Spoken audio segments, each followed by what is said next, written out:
కులాల వారీగా అభిమానులు కూడా ఒక విధంగా పొలిటికల్ ఇవన్నీ వచ్చేసి ఇన్ఫ్లుయెన్స్ వచ్చి విడిపోవడం, ఒక విధమైన ఈ వర్గపోరు మొదలైపోయింది. ఎప్పుడైనా బాధ కలుగుతుందా, ఆందోళన కలుగుతుందా? ఇది ఎలా అందరూ ఒకటవుతారని చెప్పి అన్న డెఫినెట్గా ఇట్స్ అన్హెల్దీ సిచ్యువేషన్. అలాంటి స్థాయికి దిగజారటం అనేది మాత్రం నిజంగా హర్షదాయకమైనది కాదు. దర్శిట్ అంతకుమించి ఇంకా ఇలాంటి పరిస్థితి రావడం దురదృష్టం. చిరంజీవి గారి పొలిటికల్ ఫ్యూచర్ ఎలా ఉండబోతుంది సార్?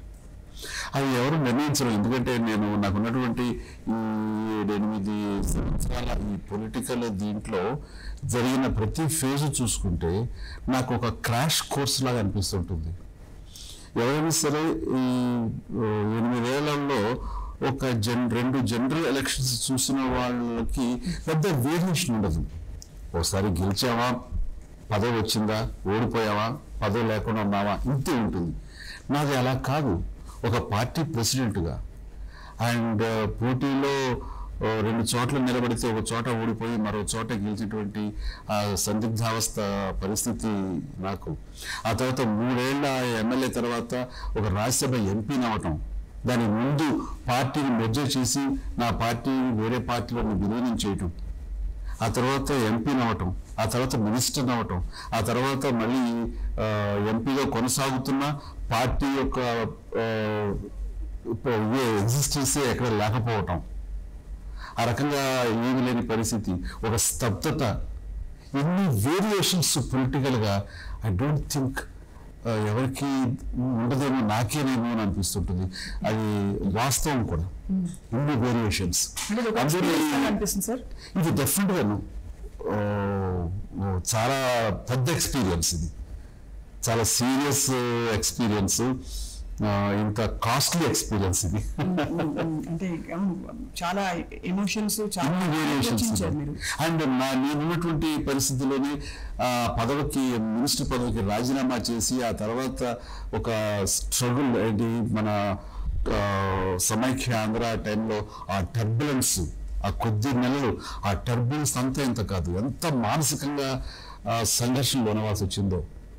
మనం అనుకున్నది సాధించలేకపోతున్నాం, ప్రజల దగ్గర మాట పడాల్సి వస్తుంది.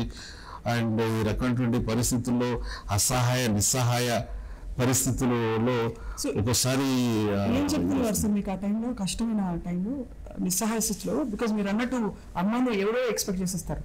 చేసే ప్రయత్నంలో చిత్తశుద్ధి ఉండాలి, చేసే ప్రయత్నంలో ఆనెస్ట్గా ఉండి అండ్ ఏమైనా సాధించాలి అనేటువంటి దృఢ సంకల్పం ఉండాలి. అట్ ద సేమ్ టైం దీన్ని ఓన్ చేసేసుకుని నువ్వు వ్యక్తిగతంగా ఫీల్ అయిపోయి ఆ రకంగా మాత్రం మానసిక వ్యధకి లోనవ్వద్దు. మానసికంగా వ్యధకు లోనవటం అంటే నీ యొక్క పర్సనల్, నీ ఇన్నర్, నీ కోర్ ప్రశాంతత ఎవరో కొల్లగొట్టేట్లు ఆ అవకాశం ఇవ్వకు. That way you deserve it అని నన్ను నేను దూరం చేసుకుంటూ, నన్ను నేను నియంత్రించుకుంటూ ఆ రకంగా నేను ఒక లైన్ తీసుకున్నాను. కాబట్టి నేను ఎప్పుడు ప్రశాంతంగా ఉండగలుగుతున్నాను. అంత టర్బులెన్స్లో కూడా నేను ఒక రకంగా నన్ను నేనుగా ఉండగలుగుతున్నాను. ఇప్పుడు ఐ ఆఫ్ ది టర్మిడో అంటాం మనం. మధ్యలో చుట్టూ అలజడి మధ్య ఉన్నా సరే ఎక్కడో ఒక స్థిరత్వంతో ఉంటాం మధ్యలో మనం. ఆ రకమైనటువంటి పరిస్థితి కరెక్ట్ ఎగ్జాంపుల్ అది ఐ ఆఫ్ ది టర్మిడో అనుకోవచ్చు. సో ఆ టర్మిడో నుంచి ఇప్పుడు మళ్ళీ ఒక కొత్త లైట్, చాలా బ్రైట్ గా ఉంటుంది. ఏది శాశ్వతం కాదు కదండి, చేంజ్ ఈజ్ ఇన్విటబుల్. సో ఆ వచ్చిన చేంజ్ ఒక్కోసారి నీకు అనుకూలంగా ఉండొచ్చు, ఒక్కోసారి ప్రతికూలంగా ఉండొచ్చు. కాబట్టి ఏది వచ్చినా సరే దాన్ని ఆ రకంగానే తీసుకుని దానిగానే తీసుకుంటూ ముందుకు సాగిపోవటం లైఫ్. సో ఆంధ్రప్రదేశ్ రాష్ట్రం విషయంలో మీరు ముందు అంటే అఫ్ కోర్స్ మీరు రాజ్యసభ సభ్యులుగా కాంగ్రెస్ పార్టీలో కీలక పాత్ర పోషిస్తూ ఏ విధంగా మీరు ఎన్విజన్ చేస్తున్నారు? అదర్ దెన్ అఫ్ కోర్స్ మంచి సినిమా చూపించబోతున్నారు. స్టేటస్ విషయంలో కానీ చాలా ఇష్యూస్ ఇప్పుడు నడుస్తున్నాయి. ఆ రకంగా మాత్రం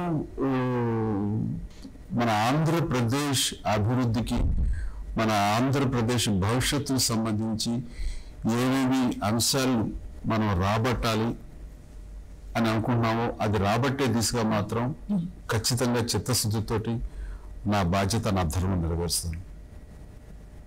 నా ముందున్నటువంటి సమీప భవిష్యత్తులో నాకున్నటువంటి కార్యాచరణ ప్రత్యేక హోదాని రాబట్టడం, దానికి గాను సమిష్టిగా అందరితో కలిపి ముందుకు వెళుతూ అది రాబట్టే దిశగా ఒత్తిడి తీసుకొచ్చి ఏదైనా సరే జరిగేలాగా చేయాలన్నది ఇప్పుడు ఒక నిశ్చయంతో ఉన్నాం. మొన్నటి ఎలక్షన్ రిజల్ట్ చాలా, అంటే కాంగ్రెస్ పార్టీకి ముఖ్యంగా చాలా రూట్ షాక్. మీకు కూడా వ్యక్తిగతంగా ఎక్స్పెక్ట్ అనిపించిందా, రూట్ షాక్ అనిపించిందా? ఇట్స్